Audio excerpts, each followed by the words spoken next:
नमस्कार, आप सभी का हमारे भक्ति चैनल कथा संग्रह में बहुत बहुत स्वागत है। पितृपक्ष में पड़ने वाली एकादशी तिथि को इंदिरा एकादशी के नाम से जाना जाता है। इस दिन व्रत और पूजन के साथ व्रत कथा का पाठ करना वाजपेयी यज्ञ के समान फल प्रदान करता है।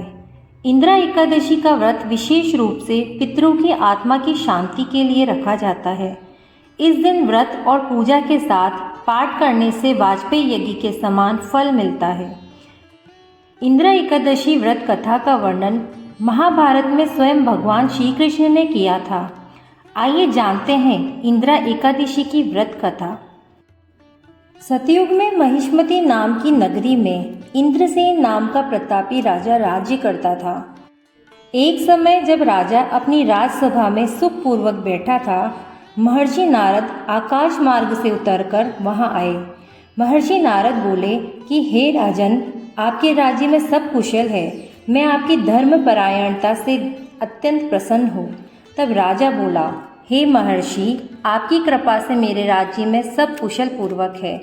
इस पर नारद जी बोले, हे राजन, मुझे एक महान आश्चर्य हो रहा है कि एक समय जब मैं ब्रह्मलोक से यमलोक को गया था तो उस जगह यमराज की सभा के मध्य मैंने तुम्हारे पिताजी को बैठा देखा था। तुम्हारा पिता महान ज्ञानी, दानी और धर्मात्मा था। वह एकादशी के व्रत बिगड़ जाने से यमलोक को गया है।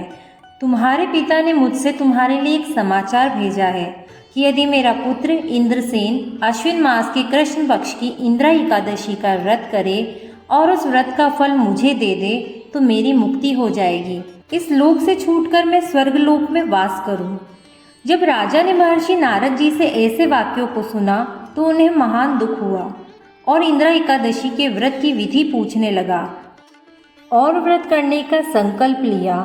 राजा ने पितृपक्ष की एकादशी तिथि पर विधि पूर्वक व्रत का पालन किया और अपने पितरों के निमित्त मौन रहकर ब्राह्मण भोज और गोदान किया। इस प्रकार राजा इंद्रसेन के व्रत और पूजन के भाग से उनके पिता को यमलोक से मुक्ति मिली और उन्हें वैकुंठ लोक की प्राप्ति हुई। उस दिन से इस व्रत का नाम इंदिरा एकादशी पड़ गया और इंदिरा एकादशी के व्रत करने के पुण्य के कारण राजा इंद्रसेन को भी अपनी मृत्यु के बाद स्वर्ग लोक की प्राप्ति हुई थी। पितृपक्ष में पड़ने वाली इस इंदिरा एकादशी के व्रत से पितरों को मुक्ति मिल जाती है और आपको उनका आशीर्वाद। इंदिरा एकादशी के दिन सुबह जल्दी उठकर स्नान करने के बाद सूर्य देवता को अर्घ्य दें। फिर भगवान विष्णु का ध्यान करके व्रत का संकल्प करें। अपने पितरों को याद करते हुए भगवान विष्णु की तस्वीर पर गंगा जल, पुष्प रोली और चावल का भोग लगाएं और ध्यान रखें कि भगवान के भोग में तुलसी की पत्तियां जरूर रखें। पूजा करने के बाद पितरों का श्राद्ध करें और ब्राह्मणों को भोजन कराकर उन्हें अपनी क्षमता अनुसार दान दें। ऐसा करने से आपके पितरों को मुक्ति मिलती है। आज की कथा अच्छी लगी हो तो चैनल को लाइक और सब्सक्राइब जरूर करें। धन्यवाद। जय श्री कृष्ण।